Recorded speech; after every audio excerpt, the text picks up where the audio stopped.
Welcome back, Endgame community. I'm Pierre, he's Chris, and we're here to talk about the biggest busts that we think are going to happen in Week 6. This will be an interesting one. We got some big names on the table, so this is a spicy episode of our weekly busts. Let's just kick things right off, Chris. Who do you not like in Week 6, and tell me why? You know, most weeks I say it's a Mike Evans week, but I don't think this week is going to be a Mike Evans week. We've talked about this Philadelphia secondary a couple times, and the big key for this secondary so far this year, in terms of the secondary being so good, is Darius Slay. The Eagles have been allowing the fewest fantasy points to outside wide receivers so far this year. They did a great job against DJ Moore last week. I think they do another great job against Mike Evans this week. I talked about it in our must start video. I like Antonio Brown. I like Chris Godwin. Not such a fan of Mike Evans this week. Obviously, he's a tough guy to sit, but if you have other options, I would look that way and keep Mike Evans on your bench in Week 6. And that's going to be tough to do, especially coming off such a huge game. You know, people have short-term memories. Not going to remember that Mike Evans doesn't go off every single week, but it's true. He'll have his moments. Big play Slay definitely could shut him down. So I hear you. All right, so a guy that you've been rolling with and you feel good about every week is Amari Cooper. And look, back-to-back weeks, he's had 60 yards and a touchdown. But I don't think it happens this week because, well, New England, I get that they don't have a secondary like they used to. Gilmore is gone, obviously. It's still a pretty good secondary. They're going to be pretty angry about last week when they got exposed, and I don't know what happened against Houston, even though they wound up winning. But look, I don't think that Cooper is 100% because even though he did find the end zone, he's only had 3 catches each of the last 2 games. And before that, remember, he put up some duds. I think this is a game that's going to be kind of controlled on the ground. I just don't see big things happening for Cooper. Look, he's battling a hamstring issue. Before that, it was ribs. I just feel like Cooper is going to kind of stay quiet in this game. So I'm fading him. It's hard to say he's an absolute must sit. But if you have somebody with more upside in this matchup, I'm okay sitting Cooper. All right, let's move on. But first, guys, again, if you like this channel, you like this video, give us a like, click that thumbs up button. We definitely appreciate it. All right, Chris, give me another bust for Week 6. I'm going to say do not start Derrick Carr. I know he had a great start to the season, kind of a couple down weeks. I think he has another down week going up against Denver. Denver, one of only 2 defenses, the Raiders, ironically being the other, who have yet to allow a top 12 quarterback week this fantasy season. I don't think it happens this week. Not to mention all the drama going on with their former head coach, John Gruden, right? This team's going to probably, their head might not completely be in this game against a tough Broncos pass defense. Just don't want any part of Derrick Carr. I know, again, he's had a red hot start to the season, but I think he's cooling off, and I don't think it gets any better in Week 6. Keep him on the benches. You know what? Go out, pick up Taylor Heinicke instead, who I have as a boom in Week 6. Yeah, I mean, I think we all knew that Derek Carr's start to the season wouldn't last all year, and we don't even know who the coach is going to be of this team next week, so I'm definitely with you there. All right, so let's take it a step further. You talked about Mike Evans, a guy who you normally wouldn't consider sitting. Already mentioned Amari Cooper. How about A.J. Brown, a guy you were counting on probably as your wide receiver 1? And look, he's been disappointing all season long, and I just kind of have been preaching patience. Back healthy last week, and going against Jacksonville should have been a smash spot. And it didn't. It just didn't happen. 3 catches, 38 yards against Jacksonville with Julio Jones still sidelined. I mean, I get that Derrick Henry is the offense, but he's literally the entire offense. They're not passing the ball. Tannehill just hasn't looked the same this year. And A.J. Brown, I don't know if it's just that he's not 100% still or what it is, but he hasn't had a good game yet this year for fantasy owners. So going against Buffalo, I don't need to throw out stats to tell you that Buffalo is the best team in the NFL right now and one of the best defenses, especially against wide receivers. So he's going to get Tre'Davious White a lot. He's going to get a ton of attention. So you just can't feel good about his chances.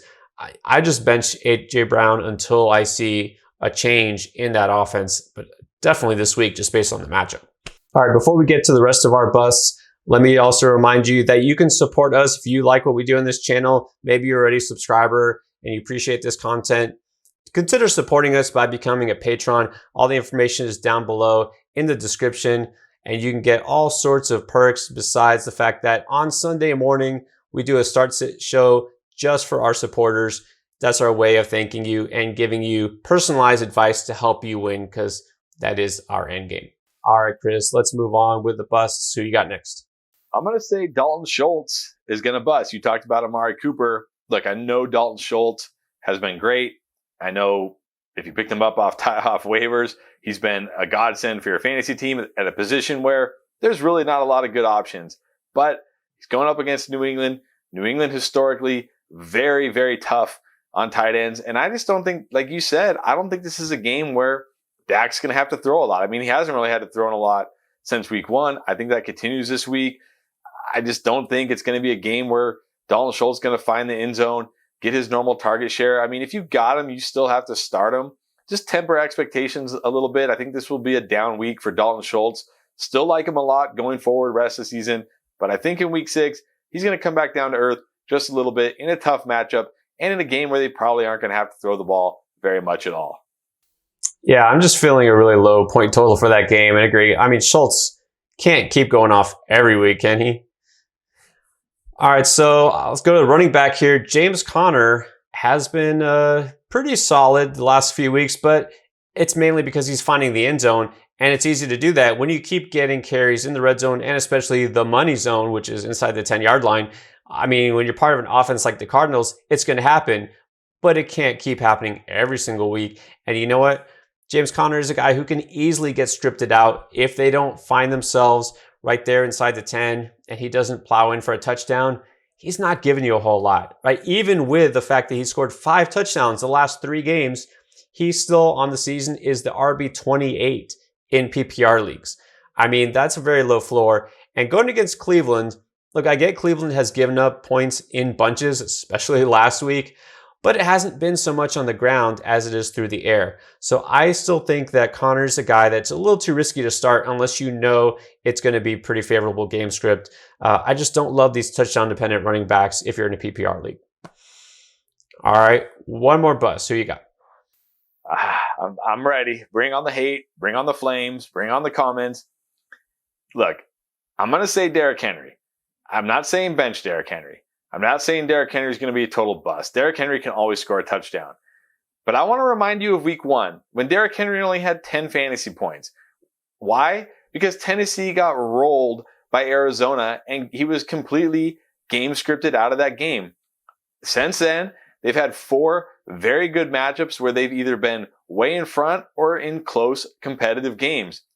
It's not going to be the case in week 6. They get Buffalo. They're gonna get rolled by Buffalo. There's almost no chance that Buffalo isn't just going to steamroll this Titans team, right? They're significantly better than them on offense, and their defense is significantly better than the Titans' offense as well. So don't see any way that the Titans are even close in this game, and it's going to be a game where Tannehill might just have to throw it a bunch, way more than they want to, because they're playing from behind.